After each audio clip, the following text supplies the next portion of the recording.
बिहार में voter list verification प्रक्रिया को लेकर मचा बवाल शांत होता नजर नहीं आ रहा। विपक्ष लगातार इस प्रक्रिया के खिलाफ अपना विरोध जाहिर कर रहा है। आरजेडी का आरोप है कि चुनाव आयोग गुमराह कर रहा है। इस बीच आयोग ने सुप्रीम कोर्ट में अपना हलफनामा भी दाखिल कर दिया, जिसे लेकर चर्चाओं का बाजार गर्म है।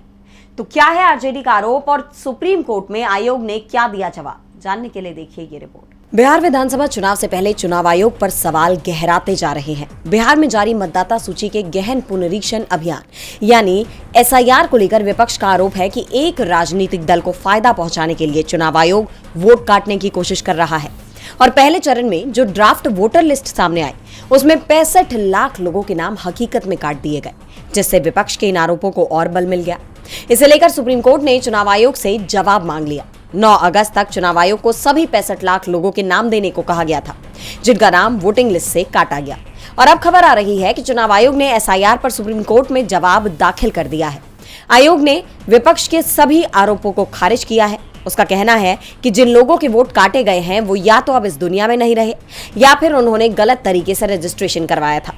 सुप्रीम कोर्ट ने चुनाव आयोग से वो ही सवाल किए थे जो विपक्षी दल कर रहे थे।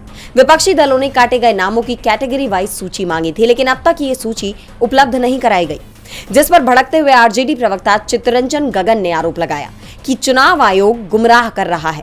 उन्होंने कहा कि जब चुनाव आयोग कह रहा है कि मतदाता सूची से 22,34,501 ऐसे लोग जो अब इस दुनिया में नहीं रहे, उनका नाम हटा दिया गया है, तो विधानसभा क्षेत्र और मतदान केंद्र संख्या सहित उनका नाम देने में क्या आपत्ति है? मतदाताओं के नाम कैटेगरी वाइज क्यों नहीं दिए जा रहे? उन्होंने कहा कि चुनाव आयोग केवल लोगों को गुमराह करने के लिए कह रहा है कि राजनीतिक दलों का दावा या आपत्ति नगण्य है, यानी चुनाव आयोग अब चौतरफा घिरा हुआ है। डीबी लाइव की रिपोर्ट।